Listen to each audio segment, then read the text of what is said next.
Hello, everybody. It's Doug, your wedding officiant, and your host for Engagement, a channel where we talk about things that we find engaging.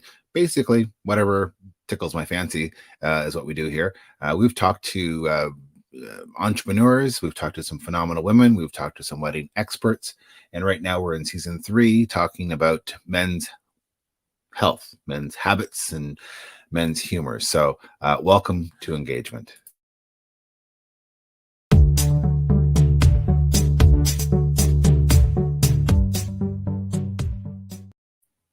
So we are up to season 3, episode number 8. Who would have thunk it, right? Things that start during COVID and just keep on rolling along with COVID, hopefully in the rearview mirror. So we've been talking about men's habits and health and humors and habits and anything that starts with an H that's prolific, right?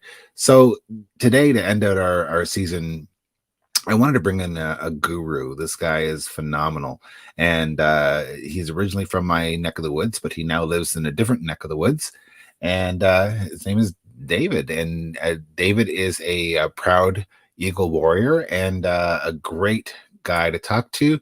He has a lot of knowledge, a lot of wealth knowledge, and let's bring him in. Let's get we don't have much time to talk to him today. He's a busy man, as we all are, but we want to still carve out some time to talk to him. So welcome, David. Hey, buddy. Hi, Doug. How are you? Good. How's it going? Excellent. Thank you so much for having me in the conversation. I'm excited to bring the H's for you. Let's bring the H's. The H's, yeah. I got a few H's for you. So where you're at, it's hot, right? Where are you at? It's nice and cool this morning, actually. We got a nice breeze, but yeah, I'm in Costa Rica, so not too far from Tamarindo. We're in a place called Playa Negra, so Black Beach. I'm glad I grabbed the right mug today. Yeah. Oh yeah, there you go. What are the chances? Well, things happen. I've never been there, but I actually collect a lot of the Starbucks. You were here mugs, and my brother-in-law went to Costa Rica and he knows I collect them, so he brought one. So now I have to go there so I can legitimize drinking out of the mug. So that's it, man. I'm gonna come shack up with you. I'm here. Let's do it. So you started an organization. Tell me all about it. Yeah. So just like your objective here and your project, this started during COVID as well too. So it started at the start of the pandemic. I really shifted. It was a major shift for me. It's shifting out of the financial services world and into holding space for men and men's coaching, men's guiding, men's retreats, men's work. It was a real prolific journey that started in Costa Rica in 2020. So I came down for a couple of months in February. That would have been my 40th birthday. Celebrated my 40th birthday here, and it was a real reset for me. A reset of the heart, a reset of the mind, a reset of the path that I was meant to walk on. I knew I was not saying that's like I knew there were skills and medicine that I was meant to get out to the world, and especially for men. And for me, it was like, okay, well, why am I not doing that as my full purpose and my full walk?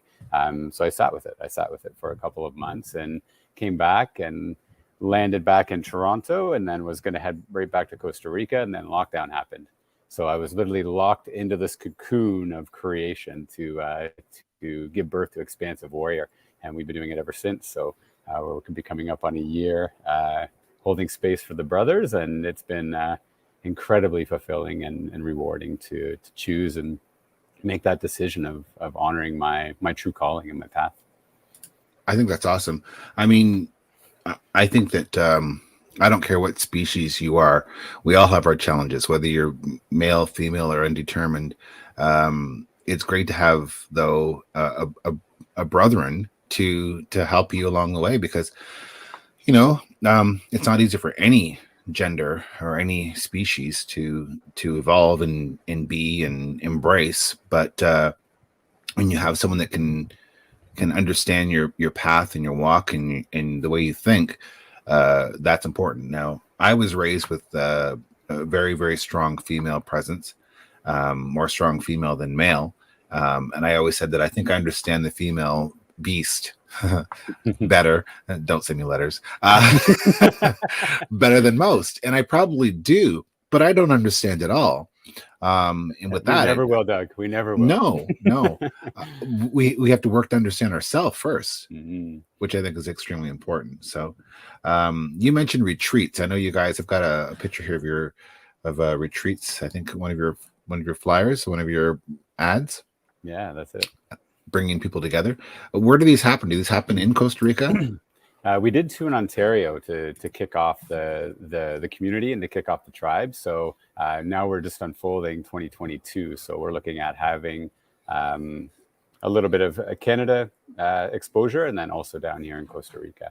Now that traveling's opening up and things are starting to move again. So standing in that yeah, people will be able to come down here and experience this beautiful country and get some brothers in circle to do some intentional work together, create some tribe, and yeah. So I've noticed from looking on your website and been following you for years, that it is a tribe, and you do refer to like yourself as a proud eagle leader. Is that a native intention, or is that just a community tribe intention? Or, I mean, we all look at different tribes that we belong to as our home or as our people, right? So is that indigenous in sense, or just sort of intentional?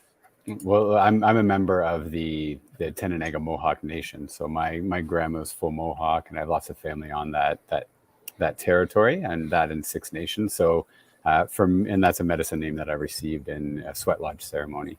Nice. So that's where that intention comes in, and yes, that concept of tribe, and really looking at how effective we were when we did sit in tribe and we honored one another's truth and one another's skills and worked together as a cohesive group to better the community and better one another. So that's the intention that we bring in when we were able to sit in circle as men. We are able to create a safe space to speak our truth and honor one another.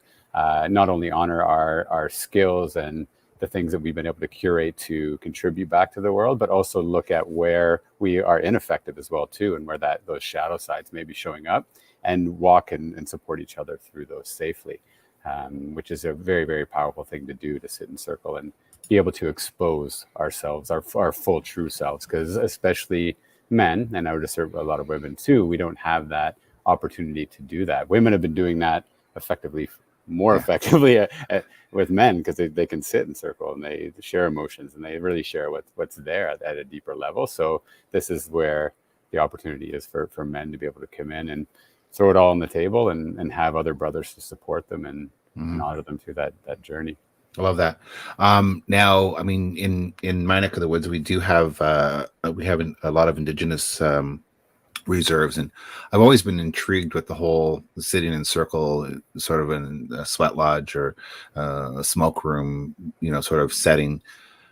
I've never done it. It's actually something that I'd like to do. I would imagine you would need a bit of time to disconnect, because we all have, one of these hanging around. We're all very connected, and even if I walk away from my phone, my watch is going to go off and tell me that I got a message.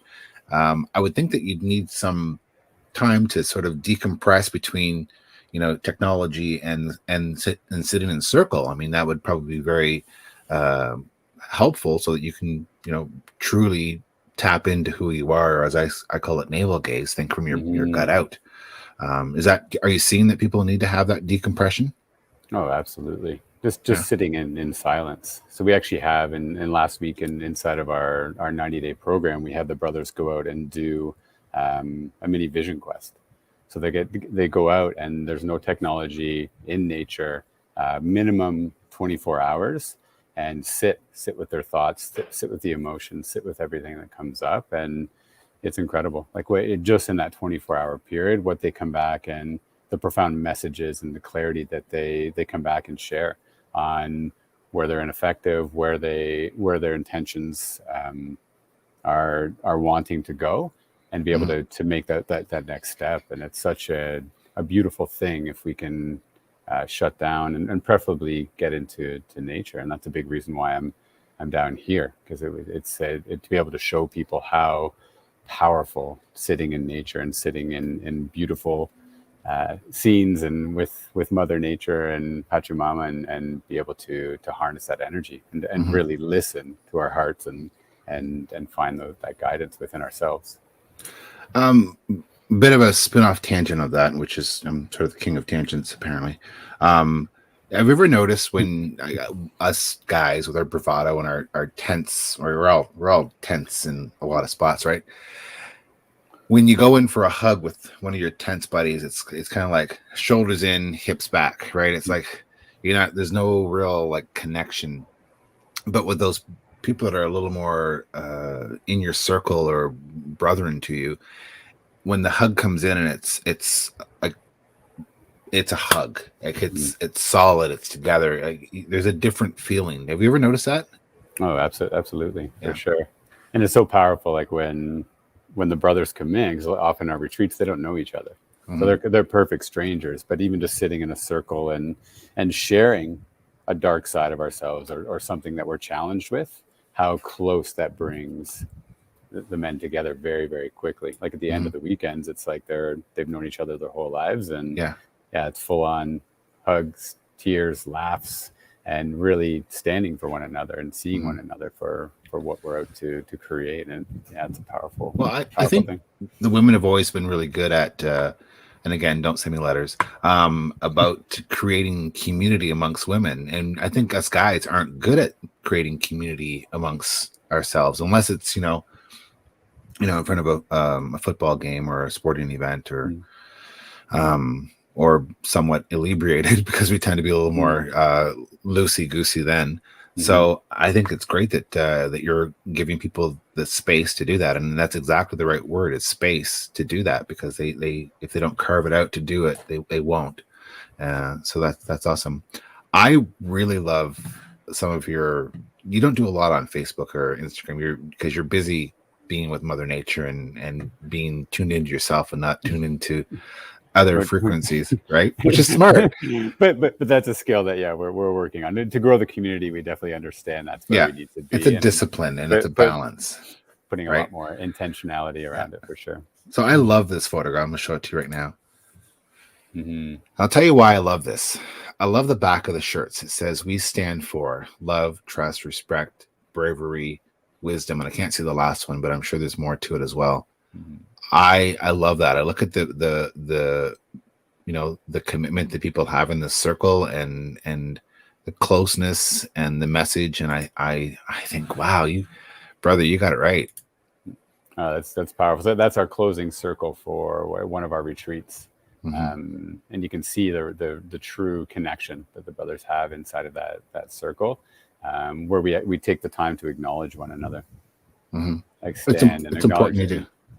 It's so powerful. To be able just to breathe into our hearts and share our truth. Like you said, like men aren't taught that from a young age. We tend to want to lone wolf things, and that's a big shadow that we get to sit with a lot of men and have men work through, where it's like trusting another man to have our back, and trusting another man to bring a challenge to them, and like, hey, I'm really struggling with this, like, and support and welcome others' wisdom, because that's not our programming from a young age. It's like you need to be tough. If you want to get it done, it's up to you. And it's this lone wolf archetype that a lot of men are really challenged with.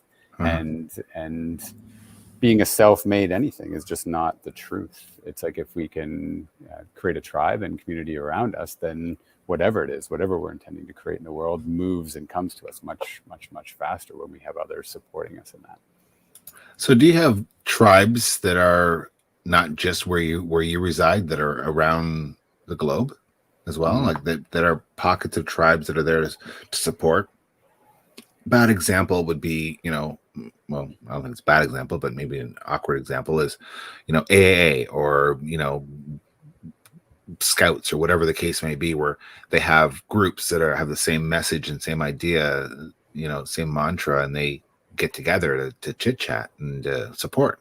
Yeah, we're in a beautiful time right now, and there's a lot of intentional men's work and men's circles popping up all over the globe, which is amazing. And of course, everyone's very open and collaborative, and with the same outcome. It's like, if we can raise men's consciousness and really raise that divine feminine energy and have men being intentional, we can really make a change in this world for improvement and being able to bring that conscious energy. Because unfortunately, we're in a very masculine framework right now, and capitalism is running that. It's like just get stuff done and consume, and that's kind of where we're at. So if we can shift that divine masculine presence away from greed, consumption, and these things that are really operating in the background, and have a raise of awareness, the divine feminine, if they were running the show, it'd be a totally different story. We'd be just fine. But right now it's in that heavy masculine paradigm, and it's really the shadow version of the masculine that's running the show. So if we can get enough leaders and men and curate that next generation to see that and stand for what's more effective for us to move powerfully together, that's the real outcome that all of these groups are playing for. Right. So having a bit of background with Indigenous and Native tribe, I know that they believe that, of course, you have both feminine and masculine, bits in you. So you typically are more masculine because that's the scale that you're working on. Do you guys sort of help them embrace the other side of themselves? Because if you're raised with a bunch of brothers, you're going to be uber, masculine and butch. If you're raised with a bunch of girls, you're going to be a little more tuned into the feminine woes. So do you guys, I'm assuming you help with that as well? Yeah, absolutely. There's a lot of teachings around that, and not that it's like a masculine and feminine isn't man woman, like really getting men conscious to that energy flow. So it's like that outward masculine do purpose, that warrior archetype, but there's also coming within, like into our hearts and into our bodies, and that inward energy, self-reflection, and allowing that feminine energy to come through, and teaching men to be able to distinguish both and harness both energies. Because we can see that too with women. If there's women that get stuff done, they can harness masculine and then come home and be a nurturer to their partner. It's like it's having control and awareness of both. Because if we're over compensating on one or the other, then life tends to be a little more challenging for sure. So you got here just because you went on a trip and you sat with yourself and you realized this is your path. I mean, that's not easy for a lot of people to tap into. I mean, congratulations, you're able to crack your own code, really, I guess. And there's so much, to come back to that, so much medicine in that. And if we look at my heritage and lineage, that was a rite of passage for every man, is to go out on a vision quest. So it's like four nights and fast and sit and be. Nothing to do, no intention around, other than just being with ourselves and being with those messages that come through. And I would assert, like, it's a missing for us. It's a missing for men globally to take the time to do that, even 4 days. It's like really commit, take 4 days to yourself, shut everything off, and allow whatever's meant to come through. And there's going to be dark thoughts. There's going to be purposeful thoughts. It's not a it sounds like an easy thing to do, but it's not. It's a simple thing to do, but it's not an easy process. There's a lot going on in our hearts and our minds that are counteracting each other. It's like the heart wants one thing, but the mind's trying to protect us from something else. And it's like really be able to sit for a time period and allow that to come through, where we can really tune into our hearts as men. So we're not used to that at all. So it's like taking time to be able to do that, whether it's a vision quest or a plant medicine ceremony or a meditation retreat or whatever that is, a silent retreat, or those are there's a lot of those in Ontario right now too, sitting silent for 7 to 10 days. So much comes through, like not speaking a word. I don't know if I could do that. Start with 3, start with 4. I don't know if I could do that. Even the whole idea of sitting in a smokehouse or a hothouse with a bunch of guys. I mean, people have this vision. Well, I shouldn't say people. I have this vision that, maybe I've seen it on TV or something, where the guys are all sitting around sweating, passing the pipe, smoking and naked. And it's like, there's a comfort level that you have to achieve with yourself before you can, sort of allow yourself to open up and be completely in tuned. So I'm assuming that's not exactly how it happens. That's probably TV talking and the old ways. But Doug, how does this work? There's traditional sweats that you can find, definitely, and that's sort of the intention. And that's a big part of it as well too, is really surrendering to ourselves and being vulnerable and being fully exposed. And that's a huge step for a man to be able to do that, because often there's shame, there's guilt, we're hiding from our true selves a lot. So that's the real intention with that, is to be reborn and just like come back into the world as we came into it. So it's a rebirth process.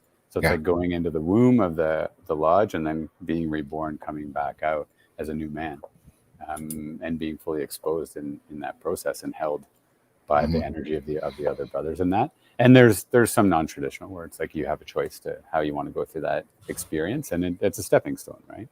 So there's I could definitely give you some contacts in Ontario if you're if you do get that calling, and it's a beautiful, safe space to go in and experience it. Well, I think it's always good to take a step back and a step in at the same time, so that you can best understand who you are. Because we, at any given time, any given moment, whether it's anxiousness, which we've all had a lot of that throughout this last 2 years, or whether it's anger or loss, or whatever the case may be, being able to understand it within yourself, so that you're not sending it out to the wrong people in the wrong way. It's not a bad thing. Yeah, so. It's really feeling those emotions. Like if we're uncomfortable to go sit with some men in the dark and be naked, well, what's the actual emotion there? Is it shame? Is it fear? Is it guilt? Whatever that is, because that's going to show up other places in our life too. So to be able to sit with that and recognize it, and okay, this is a fear or a guilt or something. Okay, where did that come from? Oh, okay, and really sit with that. Oh, it happened when I was 5 years old, and I was told that was bad. Whatever it was, right? I think there's always something. There's always a clue, right? So it's really being patient with ourselves and loving ourselves and asking why. Like, why? Where is this from? Where does it sit? So. Now, how did these retreats? I'm assuming you're one of the guides. I'm sure that you don't do this alone. Tell me a bit about that. Yeah, so we've had an incredible team of 4 guys, and we're all curating, and everyone's walked their own path in this life, and everyone has their own experiences in medicine to bring into the group. So for us, it's not about David. It's not about any of that. It's about the expansion of the team. So I have a full-time guide, Matthew, that works with me as well too. And then we're always bringing guys into our programs to observe and learn what that looks like, to be able to hold that space. Because our mission's big. It's not a small thing. Like, we're looking to impact thousands of men in a generation of men. So that's not something that 2 of us or 4 of us or 6 of us could do. So it's a plan that we have unfolded to really be able to create leaders in men to be able to take this work forward. And that's always been our intention. So we're always looking for other men who have that calling to support and go through the work and learn what that looks like to hold space for other men. And absolutely. So in that, I'm sure that there's a lot of I doubt there's any negative energy. It's all positive energy and positive messaging. So, like, what type of positive messaging would you expect to hear in one of these one of these retreats? Yeah, the biggest one I feel is we really take time to honor the time for men to decide for themselves who they are, and sit with that. And look at each area of life and be like, what do I truly stand for? And what do I want to create in this area of my life? And then sit with, like, well, what's in the way of that? If I want to be a man of honor for my family and be a provider and all of these beautiful intentions that men can set, am I being effective at that? Or what's distracting me from that? Right. Okay, if my finances or my career or my business, okay, this is what I stand for to create that. If I'm not there yet, if I haven't been as effective as I can be, well, what's truly, authentically stopping me? Is it a fear? Is it a thought that I'm going through? Is it someone else? Is it an outside person that's putting me down and being like, no, you can't do that, or diminishing our power?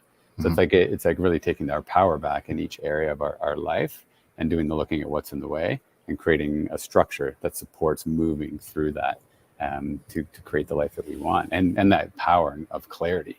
Once a man makes a decision of like, this is who I am, this is what I'm going to create, the universe loves that. The universe doesn't like, I don't know who I am here, or I don't know what I want to show up for. We'll see what happens, because you're going to get that result. You'll see what happens. Yeah. and it's often like a drifting boat in a storm. It's like, okay, sometimes it's calm and smooth, and then and you end up somewhere. You're like, okay, how did I end up here? 20 years later, it's like, okay, how did I end up in this job that I don't like, with people that aren't supporting me? And it happens, right? We see it all the time around us. So it's like, if we can take a season to get intentional and create direction for our lives, there's so much power in moving forward in that. I just saw this last night on your post, and I really liked the content of it. I even liked the bottom black box there, which I completely agree with. But I mean, the beauty of the simplicity that you display, I really think it helps to cut through the clutter that we deal with every day, right? Like, you look at, they say something about a cluttered desk is a cluttered mind, right? And if you can simplify things, and really, do we need everything we have around us? No. Do we want it? Well, yeah. So having that simplicity, that sort of sanctuary area, so that you can clear your head is I think a really important thing. And I see that in your images a lot. So what's one easy thing, if someone was looking at this and they're thinking, well, I really do want to sort of get my head on right. I want to get my heart on right. I want to get my, going in the right direction, without like upsetting the entire world that they live in. What's the one simple practice or two simple practices or things that they should be looking at to do to get them there? Yeah, it's going back to sitting and taking time for ourselves, and getting clear on what we're committed to in our life. And that's really, it's one of the major first steps that we go through with the guys is taking 7 pillars, 7 areas of our life, and creating that clarity. Where it's like, what do I truly want? And it's not rushing to get it done. It's like, okay, it's not a piece of homework or a list to create. It's like sitting with each area of our life and tuning into our heart. And that could be like a weekend, just going away for a weekend and actually writing that with purity, with honesty, not being like, oh, I want this for my life because my friends would acknowledge that me or think I'm powerful, or whatever it is, right? It's like, what would I truly want to spend every day of my life doing inside of each of these areas, and then creating a design around that to have that happen. So very simple process is take a day and really sit with that, and be honest. Well, you have to carve that time out without technology, without interruption or outside influences, and really be able to dial it in, really give it the time that it needs to sit with you. So and then bring it to someone to sit with and share it with it and create reality around it. And often there's like a listening of like it. A lot of people will write down things they don't want in there. So it's like standing for what we do want and envisioning what we do want. So to be able to bring that back to a trusted brother or partner, whoever that is, and share, these are my commitments. Especially if someone has a family and career and all of that, like it's really bringing those commitments back to our tribe and our circle, and sharing those commitments openly and authentically. It's beautiful when our fathers come back and share that. They go through that process and they share it with their partner, share it with their kids. Like, this is my commitment to you and inside of my family. This is my commitment for how dad's going to show up. This is a commitment for what we're going to create as a family. This is my commitment for fun with us, and stick it on the fridge. It's like, now the man's like, okay, well, I've made these commitments. It's like there's an accountability that gets created around us, not only with the tribe, with us in the group and in the community, but now in his own tribe at home.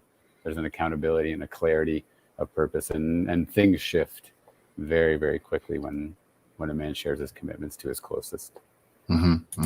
Yeah.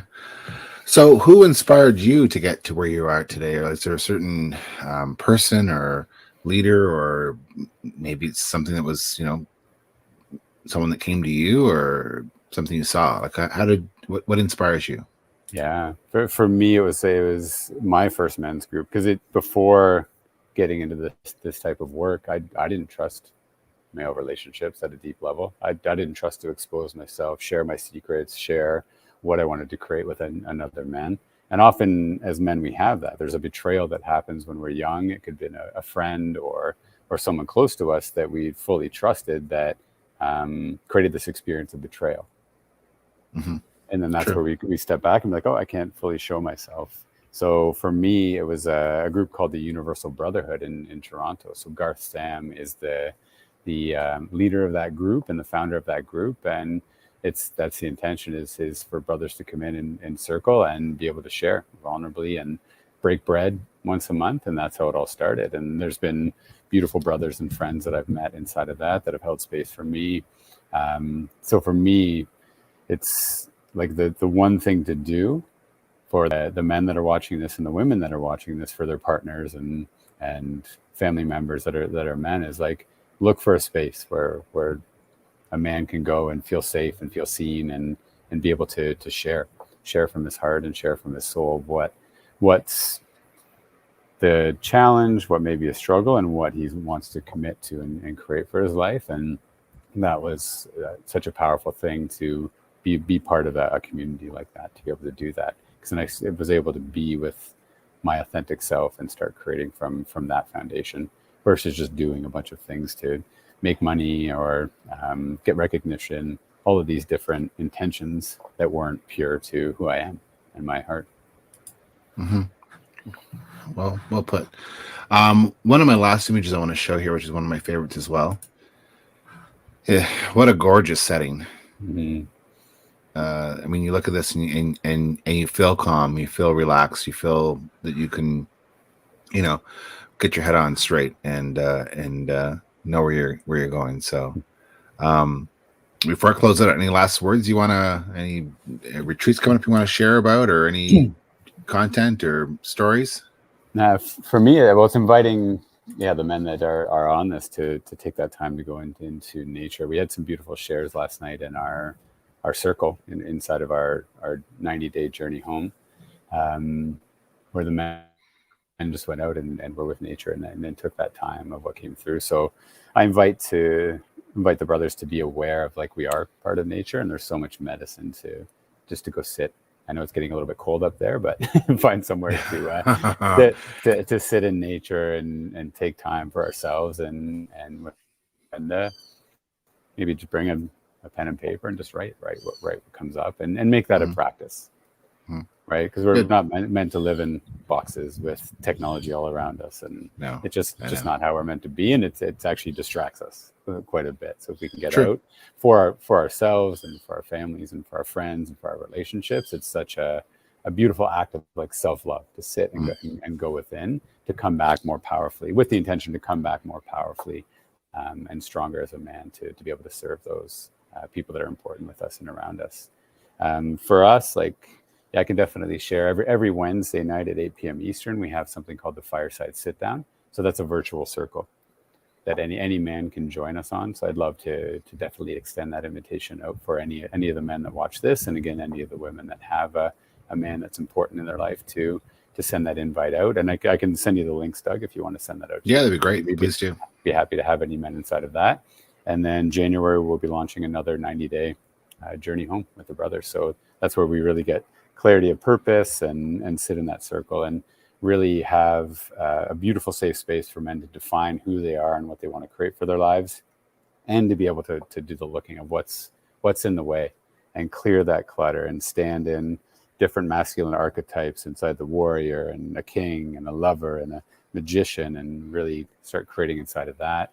Spend time in nature. So there's a lot of activities that we'll go spend time in nature. And then I would say, have a look at the Xpansive Warrior site for 2022 as we start creating more in-person experiences as well. So traveling is opening up. So that's what we're intending to do for 2022. And that may be in Ontario and Costa Rica and who knows what beautiful spaces we'll sit and circle in this year. But I definitely invite anybody to follow us on Instagram and Facebook and all those fun places to stay in tune and join the community. Perfect. Wonderful.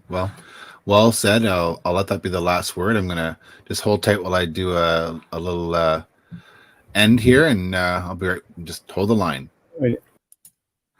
So, folks, thank you very much. This is the end of our season 3, episode 8. We're going to take a little bit of a break, only like a week or two, don't worry. And then we're going to come back with some fun stuff that I love to do as well, which will be around holiday gift giving and holiday beverages are fun. So thank you for tuning in to Engagement, and we will see you soon.